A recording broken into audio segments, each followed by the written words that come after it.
ꯑꯩꯈꯣꯏꯒꯤ ꯍꯧꯖꯤꯛ ꯂꯥꯛꯀꯗꯣꯔꯤꯕ ꯊꯥ ꯑꯍꯨꯝ ꯍꯥꯏꯇꯥꯔꯦꯀꯣ ꯍꯥꯏꯗꯤ ꯊꯥ ꯑꯍꯨꯝ ꯍꯥꯏꯔꯒꯗꯤ ꯍꯥꯏꯇꯥꯔꯦ ꯂꯦꯝꯍꯧꯔꯤꯕ ꯆꯍꯤꯁꯦ ꯍꯥꯏꯗꯤ ꯀꯃꯥꯏꯅ ꯍꯥꯏꯗꯤ ꯑꯗꯨꯒꯤ ꯍꯥꯏꯐꯦꯠꯇꯪ ꯀꯥꯔꯗ ꯔꯤꯗꯤꯡ ꯇꯧꯁꯤꯀꯣ ꯏꯄꯣꯛ ꯅꯨꯃꯤꯠꯀꯤ ꯃꯇꯨꯡ ꯏꯟꯅ ꯇꯧꯁꯤꯀꯣ ꯏꯄꯣꯛ ꯅꯨꯃꯤꯠꯀꯤ ꯃꯇꯨꯡ ꯏꯟꯅ ꯇꯧꯕꯅ ꯍꯥꯏꯁꯦꯀꯣ ꯍꯥꯏꯗꯤ ꯀ꯭ꯔꯤꯁꯇꯜꯕꯨꯗꯤ ꯁꯤꯗ ꯂꯩꯔꯦꯀꯣ ꯀ꯭ꯔꯤꯁꯇꯜꯁꯦ ꯑꯗꯨꯝ ꯁꯨꯃꯥꯏꯅ ꯁꯤꯒꯤ ꯁꯤꯔꯤꯁꯁꯦ ꯍꯥꯏꯐꯦꯠ ꯌꯦꯡꯕꯤꯌꯨꯀꯣ ꯁꯨꯃꯥꯏꯅ ꯇꯧꯔꯒ ꯍꯥꯏꯗꯤ ꯁꯟꯁ꯭ꯇꯣꯟ ꯁꯟꯗꯦ ꯃꯨꯟꯁ꯭ꯇꯣꯟ ꯃꯟꯗꯦ ꯔꯦꯗ ꯀꯥꯔꯅꯤꯗꯦꯟ ꯀꯣ ꯂꯩꯔꯛꯄꯒꯤ ꯑꯗꯒꯤ ꯀꯩꯅꯣꯒꯤ ꯄꯦꯔꯤꯗꯣꯠꯁꯤꯅ ꯌꯨꯝꯖꯀꯩꯁꯒꯤ ꯂꯩꯔꯦꯀꯣ ꯀꯩꯅꯣꯁꯤꯅ ꯁꯤꯇ꯭ꯔꯤꯟꯁꯤꯅ ꯑꯩꯈꯣꯏꯒꯤ ꯁꯒꯣꯜꯁꯦꯟꯒꯤ ꯂꯩꯔꯦ ꯑꯦꯀ꯭ꯋꯥꯃꯦꯔꯥꯏꯟꯁꯤꯅ ꯀꯩꯅꯣꯒꯤ ꯂꯩ ꯏꯔꯥꯏꯒꯤ ꯂꯩꯔꯦꯀꯣ ꯑꯗꯨꯒ ꯕ꯭ꯂꯦꯛꯁꯤꯅ ꯁꯦꯇꯔꯗꯦꯒꯤ ꯂꯩꯔꯦꯀꯣ ꯁꯤꯒꯤ ꯃꯇꯨꯡ ꯏꯟꯅ ꯍꯥꯏꯇꯥꯔꯦꯀꯣ ꯍꯥꯏꯗꯤ ꯁꯤ ꯑꯗꯨꯝ ꯅꯣꯡꯃꯥꯏꯖꯤꯡ ꯅꯤꯡꯊꯧꯀꯥꯕ ꯂꯩꯔꯛꯄ ꯌꯨꯝꯖꯀꯩꯁ ꯁꯒꯣꯜꯁꯦꯟ ꯏꯔꯥꯏ ꯊꯥꯡꯖ ꯑꯣꯏꯗꯣꯏꯅꯦꯕ ꯑꯗꯣ ꯅꯣꯡꯃꯥꯏꯖꯤꯡꯀꯣ ꯑꯍꯥꯟꯕ ꯁꯟꯁ꯭ꯇꯣꯟꯁꯦꯀꯣ ꯍꯥꯏꯗꯤ ꯅꯣꯡꯃꯥꯏꯖꯤꯡ ꯄꯣꯛꯄ ꯃꯤꯗꯤ ꯁꯟꯁ꯭ꯇꯣꯟꯁꯨ ꯌꯨꯁ ꯇꯧꯒꯗꯕꯅꯤꯀꯣ ꯑꯗꯨꯗꯨꯅ ꯍꯥꯏꯗꯤ ꯁꯤꯗꯒꯤ ꯌꯦꯡꯃꯤꯟꯅꯔꯁꯦ ꯍꯥꯏꯗꯤꯀꯣ ꯍꯧꯖꯤꯛ ꯑꯩꯈꯣꯏꯒꯤ ꯂꯩꯍꯧꯔꯤꯕ ꯍꯥꯏꯗꯤ ꯆꯍꯤꯁꯦ ꯀꯃꯥꯏꯅ ꯀꯔꯤ ꯒꯥꯏꯗꯦꯟꯁ ꯂꯩꯒꯦ ꯍꯥꯏꯕꯗꯨꯗꯣ ꯌꯦꯡꯃꯤꯟꯅꯔꯁꯦ ꯃꯌꯥꯝ ꯑꯗꯣ ꯈ꯭ꯋꯥꯏ ꯑꯍꯥꯟꯕꯒꯤꯀꯣ ꯅꯣꯡꯃꯥꯏꯖꯤꯡꯒꯤ ꯌꯦꯡꯉꯁꯦꯀꯣ ꯅꯣꯡꯃꯥꯏꯖꯤꯡꯁꯦ ꯀꯥꯔꯗ ꯃꯉꯥ ꯈꯛꯇꯪ ꯂꯧꯊꯣꯛꯆꯔꯒꯦꯀꯣ ꯁꯤꯗ ꯂꯣꯏꯅ ꯆꯟꯅꯕ ꯍꯥꯏꯇꯥꯔꯦꯀꯣ 5 ꯀꯥꯔꯗꯁꯦ ꯂꯧꯊꯣꯛꯑꯦ 5 ꯀꯥꯔꯗꯁꯤꯗꯒꯤ ꯀꯔꯤ ꯒꯥꯏꯗꯦꯟꯁ ꯂꯥꯛꯏꯒꯦ ꯍꯥꯏꯇꯥꯔꯦꯀꯣ ꯍꯥꯏꯗꯤ ꯇꯧꯔꯣꯏꯗꯕꯅ ꯀꯔꯤꯅꯣ ꯑꯩꯈꯣꯏꯅ ꯑꯚꯣꯏꯗ ꯇꯧꯒꯗꯕ ꯄꯣꯠꯅ ꯀꯩꯅꯣ ꯍꯥꯏꯕ ꯑꯗꯨꯝꯕ ꯃꯌꯥꯝꯗꯣ ꯀꯣ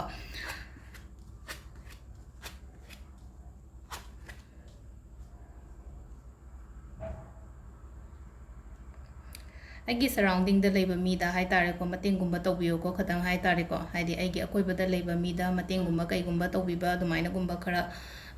ꯈꯤꯇꯪ ꯍꯥꯏꯇꯥꯔꯦꯀꯣ ꯁꯥꯏꯟꯁꯦ ꯍꯥꯏꯇꯥꯔꯦꯀꯣ ꯍꯥꯏꯗꯤ ꯑꯩꯅ ꯃꯤꯒꯤ ꯃꯇꯦꯡ ꯇꯧꯕꯁꯦ ꯍꯥꯏꯇꯥꯔꯦꯀꯣ ꯃꯇꯦꯡ ꯇꯧꯕ ꯍꯥꯏꯔꯒꯗꯤ ꯆꯦꯔꯤꯇꯤꯒꯨꯝꯕ ꯇꯧꯕꯁꯦ ꯍꯥꯏꯇꯥꯔꯦꯀꯣ ꯍꯥꯏꯗꯤ ꯆꯦꯔꯤꯇꯤꯒꯨꯝꯕ ꯇꯧꯕꯤꯌꯣ ꯃꯤꯉꯣꯟꯗ ꯍꯥꯏꯇꯥꯔꯦꯀꯣ ꯄꯩꯁꯥ ꯄꯤꯕ ꯅꯠꯇꯕ ꯃꯤꯉꯣꯟꯗ ꯗꯥꯟꯒꯨꯝꯕ ꯇꯧꯕꯗꯣ ꯍꯥꯏꯗꯤ ꯄꯩꯁꯥ ꯈꯇꯪ ꯄꯤꯕꯅ ꯍꯥꯏꯗꯤ ꯀꯩꯅꯣ ꯅꯠꯇꯦꯅꯀꯣ ꯆꯥꯅꯕ ꯊꯛꯅꯕ ꯑꯣꯏꯔꯣ ꯀꯩꯅꯣ ꯇꯧꯅꯕ ꯑꯣꯏꯔꯣꯀꯣ ꯑꯉꯝꯕ ꯃꯇꯦꯡ ꯍꯥꯏꯇꯥꯔꯦꯀꯣ ꯍꯧꯖꯤꯛꯀꯤ ꯑꯣꯏꯅ ꯍꯥꯏꯗꯤ ꯃꯤꯉꯣꯟꯗ ꯑꯉꯝꯕ ꯃꯇꯦꯡꯒꯨꯝꯕ ꯀꯩꯒꯨꯝꯕ ꯑꯗꯨꯃꯥꯏꯅ ꯇꯧꯕꯤꯕ ꯍꯥꯏꯇꯥꯔꯦꯀꯣ ꯑꯗꯣ ꯀꯩꯅꯣꯁꯤꯅ ꯍꯥꯏꯇꯥꯔꯦꯀꯣ ꯍꯧꯖꯤꯛꯁꯦꯀꯣ ꯏꯁꯥꯒꯤ ꯑꯣꯏꯅ ꯍꯥꯏꯇꯥꯔꯦꯀꯣ ꯗꯤꯚꯥꯏꯟ ꯇꯥꯏꯝ ꯍꯥꯏꯇꯥꯔꯦꯀꯣ ꯍꯥꯏꯗꯤ ꯗꯤꯚꯥꯏꯟ ꯇꯥꯏꯝ ꯑꯗꯨꯒ ꯗꯤꯚꯥꯏꯟ ꯇꯥꯏꯝ ꯍꯥꯏꯔꯒ ꯀꯃꯥꯏꯅ ꯍꯥꯏꯗꯤ ꯅꯪꯅ ꯃꯦꯅꯤꯐꯦꯁꯇꯦꯁꯟ ꯇꯧꯕ ꯈꯣꯠꯄ ꯃꯌꯥꯝ ꯅꯪꯒꯤ ꯗ꯭ꯔꯤꯝ ꯅꯪꯒꯤ ꯒꯣꯜꯒꯤ ꯃꯦꯅꯤꯐꯦꯁꯇꯦꯁꯟ ꯇꯧꯕꯁꯦꯀꯣ ꯍꯥꯏꯗꯤ ꯇꯞꯅ ꯇꯞꯅ ꯂꯥꯛꯄꯗꯤ ꯍꯧꯒꯅꯤꯕ ꯁꯤꯗꯀꯣ ꯄꯥꯎ ꯅꯨꯡꯉꯥꯏꯕꯒꯨꯝꯕ ꯈꯤꯇꯪ ꯍꯥꯏꯇꯥꯔꯦꯀꯣ ꯑꯔꯥꯞꯄꯗꯒꯤ ꯊꯥꯖꯗꯕꯗꯒꯤ ꯍꯥꯏꯗꯤ ꯄꯥꯎ ꯅꯨꯡꯉꯥꯏꯕꯒꯨꯝꯕ ꯑꯗꯨꯃꯥꯏꯅꯒꯨꯝꯕ ꯂꯥꯛꯄ ꯌꯥꯏꯀꯣ ꯃꯤ ꯄꯨꯟꯕ ꯈꯣꯠꯄ ꯍꯥꯏꯇꯥꯔꯦꯀꯣ ꯈꯔ ꯈꯇꯪ ꯄꯤꯔꯤꯀꯣ ꯍꯥꯏꯗꯤ ꯍꯜꯂꯛꯄꯒꯨꯝꯕꯁꯨ ꯂꯩꯀꯣ ꯍꯥꯏꯗꯤ ꯁꯝꯅ ꯍꯥꯏꯔꯕꯗ ꯔꯤꯂꯦꯁꯟꯁꯤꯞꯇꯒ ꯀꯥ ꯍꯥꯏꯔꯁꯤꯅꯦꯀꯣ ꯍꯥꯏꯗꯤ ꯁꯨꯝ ꯄꯥꯁ ꯑꯩꯉꯣꯟꯗꯒꯤ ꯆꯠꯈꯤꯕ ꯃꯤꯒꯨꯝꯕꯁꯦ ꯑꯗꯨꯃꯥꯏꯅꯒꯨꯝꯕ ꯍꯜꯂꯛꯄꯒꯨꯝꯕ ꯍꯥꯏꯗꯤ ꯄꯣꯖꯤꯇꯤቭ ꯑꯦꯇꯤꯇ꯭ꯌꯨꯠ ꯄꯣꯖꯤꯇꯤቭ ꯑꯦꯅꯔꯖꯤ ꯀꯔꯤ ꯀꯔꯥ ꯃꯌꯥꯝ ꯑꯃ ꯂꯩꯔꯤꯀꯣ ꯑꯗꯩ ꯊꯕꯛ ꯏꯪꯈꯥꯡꯗꯒ ꯍꯥꯏꯔꯒꯗꯤ ꯀꯣꯂꯥꯕꯣꯔꯦꯠ ꯇꯧꯔꯒ ꯊꯕꯛ ꯏꯪꯈꯥꯡ ꯇꯧꯕꯁꯦ ꯆꯥꯟꯅꯒꯅꯤꯀꯣ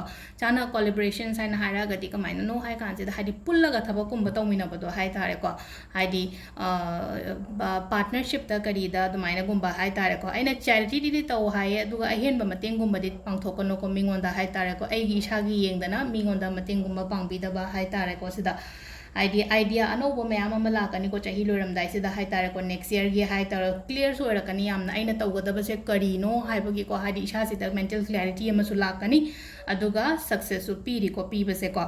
ꯑꯗꯣ ꯈꯇꯪ ꯍꯥꯏꯇꯥꯔꯦꯀꯣ ꯍꯥꯏꯗꯤ ꯑꯩꯈꯣꯏꯅ ꯃꯄꯥꯟꯗ ꯆꯠꯀꯦ ꯀꯥꯏꯅ ꯈꯟꯕ ꯈꯣꯠꯄ ꯂꯩꯔꯒꯗꯤꯀꯣ ꯑꯗꯨꯝꯕꯁꯨ ꯈꯔ ꯄꯤꯔꯤꯀꯣ ꯍꯥꯏꯗꯤ ꯄ꯭ꯔꯣꯕ꯭ꯂꯤ ꯅꯦꯛꯁ ꯌꯔꯒꯨꯝꯕ ꯇꯥꯒꯅꯤ ꯑꯗꯨꯒꯤ ꯄꯣꯠꯇꯨꯅ ꯍꯥꯏꯗꯤ ꯃꯄꯥꯟꯗ ꯆꯠꯄ ꯍꯥꯏꯔꯒꯗꯤ ꯃꯄꯥꯟ ꯆꯠꯄ ꯍꯥꯏꯁꯦ ꯗꯦꯜꯂꯤ ꯕꯣꯝꯕꯦ ꯁꯤꯗꯤ ꯍꯧꯖꯤꯛꯀꯥꯟ ꯃꯄꯥꯟ ꯅꯠꯇ꯭ꯔꯦꯕ ꯑꯃꯔꯣꯝꯗꯗꯤ ꯍꯥꯏꯗꯤ ꯑꯩꯈꯣꯏꯅ ꯑꯥꯎꯠ ꯑꯣꯐ ꯗ ꯀꯟꯇ꯭ꯔꯤꯒꯨꯝꯕ ꯑꯩꯅ ꯀꯔꯤꯒꯨꯝꯕ ꯈꯜꯂꯒ ꯑꯄ꯭ꯂꯥꯏꯒꯨꯝꯕ ꯇꯧꯕ ꯂꯩꯅꯀꯣ ꯑꯣꯚꯔꯁꯤꯁ ꯖꯣꯕꯅꯤ ꯈꯪꯗꯦ ꯑꯣꯚꯔꯁꯤꯁ ꯇ꯭ꯔꯥꯚꯦꯂꯤꯡꯅꯤ ꯈꯪꯗꯦ ネクス ꯌꯔꯒꯨꯝꯕꯀꯣ ꯑꯗꯨꯗꯨꯅ ꯑꯗꯨꯃꯥꯏꯅꯒꯨꯝꯕ ꯇꯥꯔꯦꯀꯣ ꯑꯗꯨ ꯁꯤꯗ ꯂꯩꯔꯦ ꯑꯍꯥꯟꯕꯒꯤꯀꯣ ꯅꯣꯡꯃꯥꯏꯖꯤꯡꯒꯤꯁꯦ ꯃꯊꯪꯒꯤ ꯅꯤꯡꯊꯧꯀꯥꯕꯒꯤ ꯑꯃꯨꯛ ꯌꯦꯡꯃꯤꯟꯅꯔꯁꯦꯀꯣ ꯅꯤꯡꯊꯧꯀꯥꯕꯒꯤꯁꯦ ꯑꯩꯅ ꯅꯨꯡ ꯊꯝꯃꯤꯁꯦ ꯀꯩꯒꯤꯅꯣ ꯍꯥꯏ ꯃꯇꯝꯗ ꯒ꯭ꯌꯥꯟ ꯇꯥꯅꯕꯅꯤꯀꯣ ꯍꯥꯏꯗꯤ ꯅꯨꯡ ꯈꯟꯗꯣꯏ ꯅꯠꯇꯦꯀꯣ ꯉꯁꯤꯒꯤꯗꯤ ꯁꯨꯝ ꯃꯥꯏ ꯀꯩꯅꯣꯗꯨꯒꯤ ꯃꯇꯨꯡ ꯏꯟꯅ ꯑꯩꯅ ꯁꯨꯝ ꯅꯨꯡ ꯊꯝꯖꯕꯅꯦꯀꯣ ꯃꯊꯪꯒꯤꯁꯤꯅ ꯑꯩꯈꯣꯏꯒꯤ ꯀꯩꯅꯣꯒꯤ ꯅꯤꯡꯊꯧꯀꯥꯕꯀꯣ ꯅꯤꯡꯊꯧꯀꯥꯕꯒꯤ ꯃꯨꯟꯁ꯭ꯇꯣꯟꯁꯦ ꯁꯤꯗ ꯂꯩꯔꯦꯀꯣ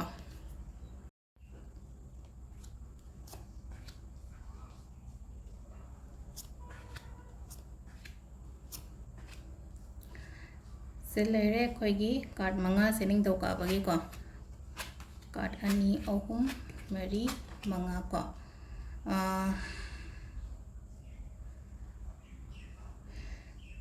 financial loss se khara leire ko handak se ko haidi financial loss kumba leire adagi sum debt kumba kai kumba khara su lei ko debt kumba leiba ko pani khangde natraga bank ki harase natraga haidi bank ki loans ni khangde natraga mi gi sale gumba kai gumba hai tare ko dumaina khatang hai tare ko da sokchan ba kupchan ba adumaina gumba di khara leire ko hana di yamna hai tare ko thabai khang se phajana chatlam ba natraga haidi pangan thongna leina yam phajana tawbiram ba oina oiba do hai tare ko hojik sina khatang down chappa ko pa dumai le haidi down chali se hai tare ko sumaina sum leigadabadi nate ko haidi phadi phagalakani hazik hai tare ko change kumbala o haiba pi ko haidi aigi keno sida hai tare ko haidi aigi hazik aigi life sida hai tare ko haidi achoba change kumbala pa hai tare ko aina kaino ma ngai raga leiba ko haidi aina ngai riba po to hena phana la o haiba gi adumba sainam su pi riba suppose aina pot ama ngai ri na khalla se ba haidi aigi business natraga aigi tolop haidi sigi amount se phangba tolo ama job ama kari ma ina sum ngai raga kholaga leiba gumba adumaina ga lerga adudagi he next expect to ba ya ya badum adumaina la o ko lo hai ba ma su pi ri ko ado haji ji isai thanda hai tare ko haidi mi sing je aigi da mak ta kanam leitre kaina khan ba feel to ba matam oe ko hai tare ko aigi ne ha ba ta kanam ta leite ko kaina amu sometimes ba khalak pa hai tare ko ado khan ganu ko adugi pot to hai tare ko haidi situations is minus sum aina hai je leiga da ba na te ko hope lay hai tare ko hope lay hazik lay diba difficult oi diba face se hai tare ko aigi life ki difficult oi diba face se lantho khini ba dum flow se da dum chatlo ko haidi universe ta thajaba thammo ko haidi universe ta thajaba thammo shu mo nang na tambi ba ma aigi damak ta phaba ma hai tare ko adumaina gumba khandok pi ba hai tare ko aduga hanagi aina aigi mang ki ba aingon da nuai ta ba incident thoki ba khot ki ba sugumba mayam se hai tare ko let go to holo relationship ta ga harasne ko nuai ta ba khot ta ba leraga di let go to holo aduga atopa maigei da yengo ba thabak ta su same adumaina hai tare ko haidi business ta katang loss oi gi bani khangde amani khangde hai tare ko en ham mang gi se handaki asu kaino to matam sida haidi engon da loss ali se adu khallaga lega da matam nate ko anoba hai tare ko haidi thong ama lonjalaga di thong manga hangdorak pani ko adu na haidi same haidi if one door we close 5 another 5 open kaina dum hai na ko adu na haidi ko adu hangdorak kani ba soidana hai tare ko flow sida dum chatlo kemta hai tare ko atop mayam lamjan ge na hajiki di kemta khalugino ko handaki chahi gi oina hairaga di ko adu sida lere khoi gi monday gi oina ko haidi moonstone ge se ko aduga mathang gi se na akhoi gi kaino yenga se ko red carnelian ko angang bu machu se khoi gi leba popogi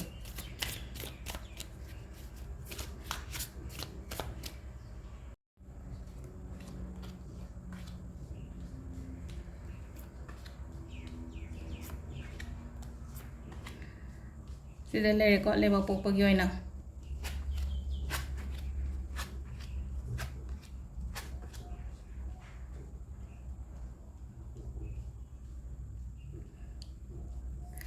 mi se hai tare ko hai tare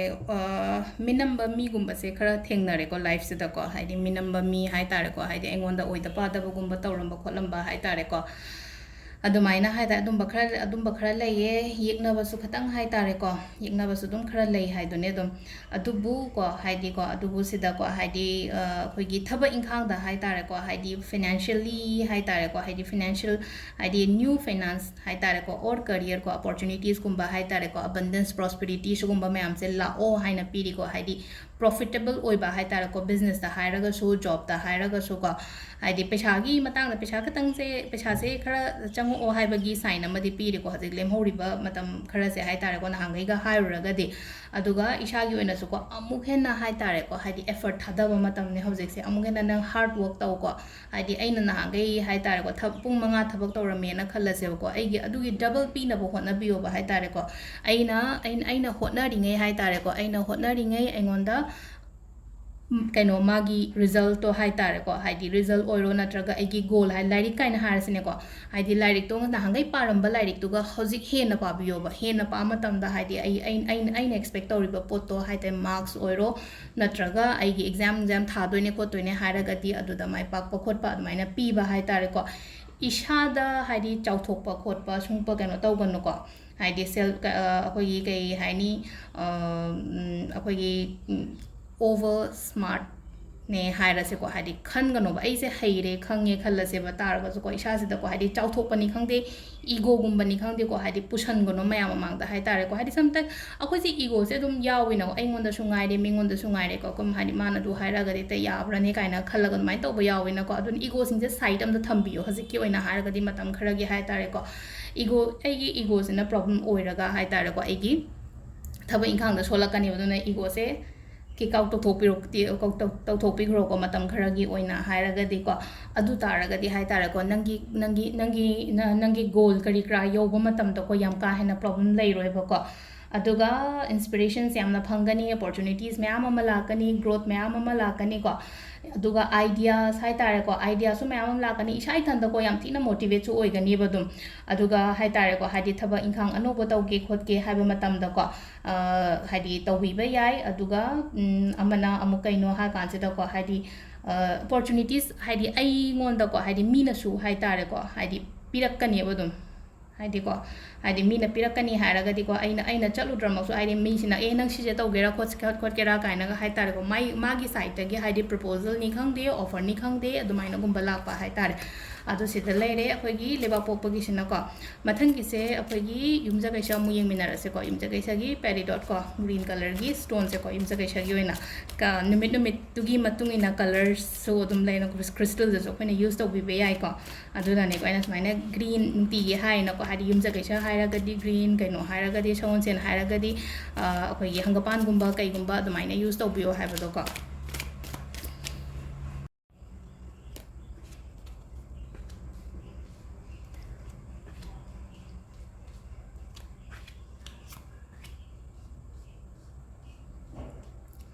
ꯁꯤꯗ ꯂꯩꯔꯦ ꯑꯩꯈꯣꯏꯒꯤ ꯌꯨꯝꯖꯀꯩꯁꯒꯤ ꯑꯣꯏꯅ ꯍꯥꯏꯇꯥꯔꯦꯀꯣ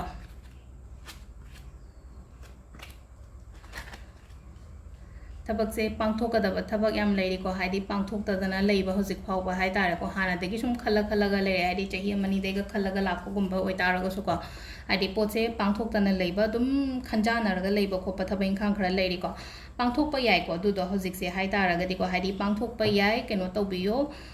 ꯐꯖꯅ ꯍꯥꯏꯇꯥꯔꯦꯀꯣ ꯑꯗꯨꯒꯤ ꯊꯕꯛꯇꯨꯒꯤ ꯃꯇꯥꯡꯗ ꯍꯥꯏꯇꯥꯔꯦꯀꯣ ꯍꯥꯏꯗꯤ ꯗꯤꯁꯤꯄ꯭ꯂꯤꯟꯒ ꯂꯣꯏꯅꯅ ꯍꯥꯏꯇꯥꯔꯦꯀꯣ ꯐꯖꯅ ꯀꯩꯅꯣꯒꯨꯝꯕ ꯇꯧꯕꯤꯕ ꯍꯥꯏꯇꯥꯔꯦꯀꯣ ꯑꯗꯨꯒꯤ ꯊꯕꯛꯇꯣ ꯄꯥꯡꯊꯣꯛꯄꯤꯕ ꯈꯣꯠꯄ ꯑꯗꯨꯃꯥꯏꯅ ꯑꯣꯏꯅ ꯑꯣꯏ ꯑꯗꯨꯒ ꯀꯩꯅꯣ ꯍꯥꯏꯇꯥꯔꯦꯀꯣ ꯍꯥꯏꯗꯤ ꯂꯤꯒꯦꯜ ꯃꯦꯇꯔꯒꯨꯝꯕ ꯀꯩꯒꯨꯝꯕ ꯑꯗꯨꯃꯥꯏꯅꯒꯨꯝꯕ ꯂꯩꯔꯒꯗꯤꯀꯣ ꯀꯩꯅꯣ ꯇꯧꯋꯦꯀꯣ ꯍꯥꯏꯗꯤ ꯁꯤꯗ ꯑꯩꯈꯣꯏꯗ ꯑꯩꯉꯣꯟꯗ ꯍꯥꯏꯇꯥꯔꯦ ꯈꯤꯇꯪ ꯀ꯭ꯂꯤꯌꯔ ꯑꯣꯏꯔꯛꯄ ꯍꯥꯏꯇꯥꯔꯦꯀꯣ ꯂꯤꯒꯦꯜ ꯃꯦꯇꯔꯒꯨꯝꯕ ꯀ꯭ꯂꯤꯌꯔ ꯑꯣꯏꯔꯛꯄ ꯍꯥꯏꯔꯒꯗꯤ ꯄꯣꯠꯇꯣ ꯆꯌꯦꯠꯅꯔꯒ ꯂꯩꯅꯀꯣ ꯂꯤꯒꯦꯜ ꯃꯦꯇꯔ ꯀꯥꯏꯅ ꯍꯥꯏꯔꯛꯑꯒꯗꯤ ꯆꯌꯦꯠꯅꯔꯒ ꯂꯩꯔꯤꯕ ꯄꯣꯠꯇꯣ ꯍꯥꯏꯇꯥꯔꯦꯀꯣ ꯍꯥꯏꯗꯤ ꯐꯔꯛꯄ ꯈꯣꯠꯄ ꯑꯗꯨꯃꯥꯏꯅꯒꯨꯝꯕ ꯄꯤꯔꯤꯀꯣ ꯑꯗꯣ ꯍꯥꯏꯗꯤ ꯃꯈꯥ ꯇꯥꯕꯁꯨ ꯑꯗꯨꯝ ꯍꯥꯏꯇꯥꯔꯦꯀꯣ ꯍꯦꯄꯤ ꯐꯦꯃꯤꯂꯤꯁꯀꯨꯝꯕ ꯍꯥꯏꯇꯥꯔꯦꯀꯣ ꯏꯃꯨꯡ ꯃꯅꯨꯡ ꯅꯨꯡꯉꯥꯏ ꯌꯥꯏꯐꯅ ꯂꯩꯕ ꯈꯣꯠꯄ ꯔꯤꯂꯦꯁꯟship ꯐꯖꯅ ꯂꯩꯕ ꯍꯥꯏꯇꯥꯔꯦꯀꯣ ꯔꯤꯂꯦꯁꯟship ꯃꯅꯨꯡꯁꯤꯗꯀꯣ ꯍꯥꯏꯗꯤ ꯂꯚ ꯍꯥꯔꯃꯅꯤ ꯀꯔꯤ ꯀꯔꯥ ꯁꯤꯒꯨꯝꯕ ꯃꯌꯥꯝꯁꯦ ꯑꯗꯨꯃꯥꯏꯅ ꯍꯥꯏꯇꯥꯔꯦꯀꯣ ꯍꯥꯏꯗꯤ ꯅꯨꯡꯁꯤꯕ ꯍꯥꯏꯇꯥꯔꯦꯀꯣ ꯍꯥꯏꯗꯤ ꯂꯚ ꯍꯦꯄꯤꯅꯦꯁ ꯀꯔꯤ ꯀꯔꯥ ꯃꯌꯥꯝꯁꯦ ꯍꯥꯏꯇꯥꯔꯦꯀꯣ ꯑꯩꯒꯤ ꯂꯥꯏꯐꯁꯤꯗ ꯑꯦꯇ꯭ꯔꯦꯛ ꯇꯧꯔꯛꯄ ꯈꯣꯠꯄ ꯑꯗꯨꯃꯥꯏꯅ ꯑꯣꯏꯅ ꯑꯣꯏꯀꯣ ꯃꯤꯒ ꯌꯥꯝꯅ ꯄꯨꯟꯗꯣꯏ ꯁꯔꯨꯛꯄꯨꯗꯤꯀꯣ ꯏꯁꯥ ꯏꯊꯟꯗ ꯍꯥꯏꯗꯤ ꯏꯊꯟꯗꯒ ꯂꯩꯔꯀꯥꯟꯗꯀꯣ ꯀꯩꯅꯣ ꯇꯧꯕꯤꯌꯣ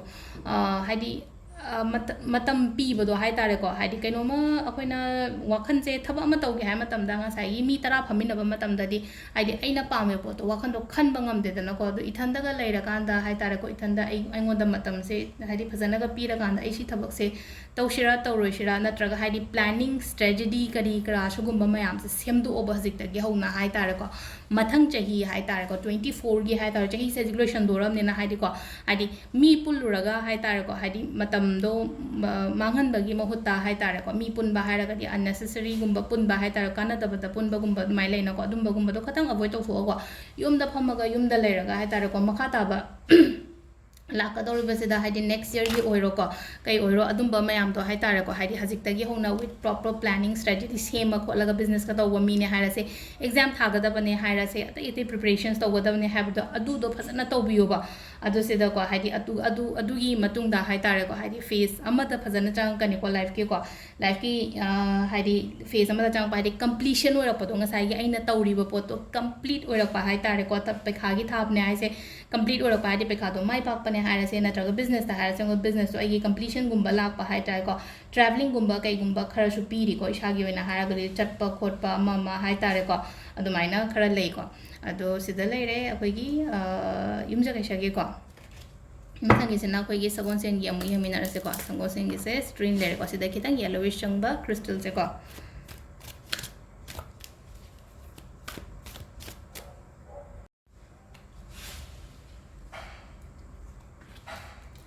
sida leire khagi card se citrine kainogi ko haidi sagonsen kanba ngai ki oina hairaga ti ko sagonsen khanba hairaga sagonsen gi card hai thare ko sagonsen numita pokpa mi ngai gi ko ado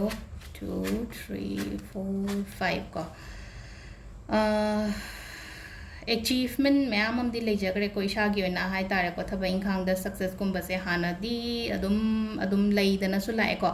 हौजिक से हाय तारे को खतंग हाय तारे को आइना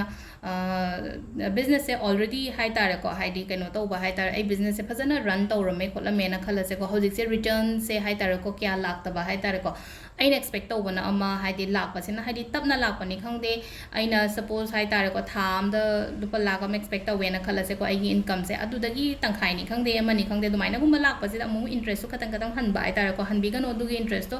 just focus नाना तौरिबा थबक तुदा को अदुम focus तौबियो को अदो सी तौबो मतमसिदा कमाइना Heidi new अखोइगिने को हाइडी फाइनेंस ओइरो नत्रंग साइगी आइगी जॉब की ओइरो आइगी कैनोगी ओइरो को बिजनेस की ओइरो को अमुक हेना क्लियर ओइरकनी को अमुक हेना पैसा नुसागी कैनो कानबा लाकनी को अपॉर्चुनिटीज लाकनी अबंडेंस लाकनी को अदो हाइडी अदुम प्रॉफिट से लाकनी बा लाकदोरिबा मतम दा हाइ तारे को हाइडी फ्यूचर ngसाइगी हाइडी को हाइडी फ्यूचर से येंगो मतम से ददी हाइडी एंगोंदा ngसाइगी आइगी बिजनेस से प्रॉफिटेबल ओइबा खोटबा अदुमाइना अल्टीमेटली हाइ तारे को सिदा हाइडी फाइनेंशियली गेन गुंबा कैगुंबा अदुमाइना पीबा हाइ तारे को अदुगा को हाइडी खितंग को beware of people around you हन हाइ तारे को Heidi beware of people around you हाइरागा देसो मी से को आइदी केमता आइना कैनी मी की दमकता तौरगा हाइ तारे को आइगी इरानदी केमता लेतबिदा एंगोंदा ब्लेम चाउ काइना खतंग लेबा हाइ तारे को आइना दि सोइदबिदा हाइ तारे को अदुदुना खरा चेक्शन बियो अदुगी पोतुमा हाइ तारे को आइदी आइदी केम याउदबिदा याउहनबदो मख हाइदी ngसाइगी पोतुगी मरमदा आइसे याउरुद्रेना खल्लसेबा तारगसु ngसाइगी कैनो तोरको मतमदादी को हाइदी समना हाइबदा कैनो तौदना दोसा ताउ हाइबदो केमता इरानदी केम लेतना अदुमाइना गुंबा लेबा हाइ तारे को अदो सिदा आइगी ओइना हाइ तारे को हाइदी कैनो गुंबसे को हाइदी खोगी पाउ ओइरो कैनो ओइरो खतंग डिले दी ओइरे को कैनोगी ओइना हाइरागदी को अमु हाइ तारे आइना ngairaga leiba पोर तारेगा खितंग डिले ओइबा खोटपा अदुमाइना ओइना ओइरी अदो को अदो सिदा हाइ तारे को अनोबा गुंबा तौगे खोटके हाइरागसु खरा तपना गुंबा तौबिबा सिसिना को अदो सिदा लेरे खोगी सगोन सेनगी ओइना हाइरागदी को मथंगी इराई को इराई से कोइना कैनो को अकोमराइन से येंगसे को इराई नुमित की इंगेगी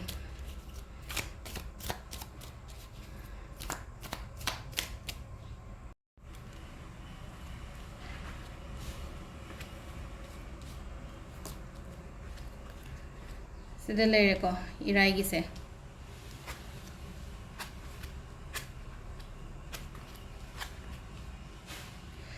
ऐसे तौगे हाइना खल्लगदी को थबैं खांग से तौबो ngमगनी को हाइदी इसासी इसागी ओइना हारगदी हाइदी पांथोक्तना लेबा हाइ तार पांथोक्तना लेबनी खंगदे चममनबनी खंगदे क्लियर ओइदबनी खंगदे अदुमाइना खतंग खरा लेरी को हाइदी खतंग क्लैरिटी पोरो आइना तौदोरिबा पोतसिदा हाइ तारे को क्लैरिटी पोरकपा हारगदी कमाइना पोर हाइदी अखोइ आइगी नुंगाइतबा करी ग्रा मयाम सेना को हाइदी इमोशंस हाइ तारे को आइगी इमोशंस ओइरो नत्रगा हाइदी फैमिली इश्यूज हाइना हारसिने को फैमिली इश्यूज जो काइंड ऑफ हाइदी इमोशन ओइदोइनेना हाइदी नुंगाइतबा खोतबा ओइरा मरीदगा नुंगाइरक्तबा खोतबा हाइदी अदुदुना हाइ तारे को आइगी करियर नत्रगा आइगी अइना चटकदौरिबा लंबीसिदा लोइना ब्लॉक तौसलेब इमोशनल ब्लॉकिंग हाइ तारे को तसेंगना हाइरागदी को हाइदी क्लियर ओइद्रिसे इमोशनल ब्लॉकिंग गुंबा लेको अदुगी अदुगा साइड सिदा हाइ तारे इमोशनल ब्लॉकिंग लेरिबा खोले अदुदो हांगदोकपा मयाम दरकार ओइको हांगदोकपियो फजना हांगदोकपा हाइरागदी आइदो सी तौदबा यादे चत्तबा यादे को कमाइना क्लैरिटी पोरकदगे कमाइना तौगदगे हाइबदो हाइ तारे को खितंग क्लैरिटी खरा पोरकनबा तौको हाइदी नंग तौगे हाइना खलगदी को थबैं खांगसे माइ पाकनिबा हाइदी एंगोंदा अदुगी कैनो लेजेबा इसादा हाइदी केपेबल ओइबा कैपेबिलिटी लेबा हाइ तारे को मीसे को चथो खोतो युमदा सुम लेगनो को हाइदी अदु खितंग सुम लेना को हाइदी जॉब कुंबा कैगुंबा येंगे काइना खलसेबा हाइदी अखोइना आइना जिक लेरिबा जगह दो जॉब नुंग लेतेना खलसेबा खतंग युमदगी लापथोगा चलगा हाइदी को प्लेसेस कुंबा चेंज तौबा हाइ तारे को जगह गुंबा चेंज तौबा मतमदसो एंगोंदा कानबा फंगनीबा खरा लापना चटपनी खंगदे अमनी खंगदे को अदुदगीसु हेना हाइ तारे को थबैं खांगसु खरा अरापदगी अदुमाइना गुंबा लापगुंबा हाइ तारे को इसाइ थंदा को हाइदी ngसाइगी को हाइदी yamna low feel tawba hai tare ko hajik se ko low feel tawba hadi manipulate tawba gumba manba hai tare mina ga sum pang angjan ba do leina ko aingon daga yumgi mina oiro ai surrounding da leiba mina oiro hadi interest ka happy ba do hai tare ko aina keno ma keno tawge hai matam se da ko amaina khatang lei ko adu bu ko hadi hajik se nang khallaga leigadaba matam natte ko hadi nang na khalliba keno tawriba kholiba hadi nangi plan nang keno mayam do action loba matam ne ko hajik se ai tare ko hadi action loba matam ne haira ga di kamaina hadi khandang khallaga leiro no ba just take action keno tawba hadi thabak oina pangthok piyo ba ino ji khallaga leiba chamam naraga leiriba kholiba chathoke khodoke kaina khallaga di ko chatlo hadi hana chakka hana action loram ba yarabne hadi lawdana tum leiba do hai tare ko sha sida ai sing ngamgadrane ngamoidrane haina dum khallaga dum leibado haita yumdagi mapan thokpa ki bani khangde mani khangde ko aina hojik tawriba thabak sidagi hena keno tawba ngamgadra ngamoidra kaina ningjing mangjing na bakra leiba haitare ko adu sida leire akoi gi keno gi oina haraga ti ko irai numit ta pokpa mi nge gi oina haraga ti ko last ki thangja numit ki se black tourmaline ko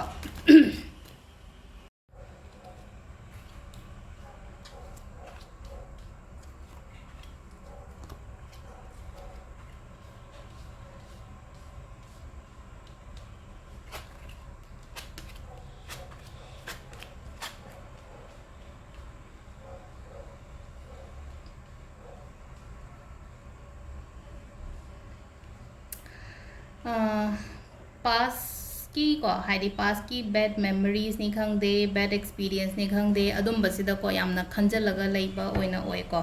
haidi do khatang chalhan gro haidi aingon da kanadraba pot kanadraba wakhan mayam do aina khallaga hai tare ko ai gi energy mangna bane aduduna adumba mayam do loina chalhan gro ko haidi just hai tare ko haidi thabak ta oina dedication phajana pibiyo hojik se hai tare ko aina tawriba thabak oiro business oiro natraga haidi ai hajik pame pot da hai tare ko adu da fully dedicated oyo ko haidi sida hai tare ko nang adumaina tawu matam da mi na recognize tawrakani ba hai tare ko haidi mi na recognize tawrak pa haragadi ko mana mi na masak khangbirak pa do hai tare ko aina tawriba thabak sida mi na masak khangbirak pa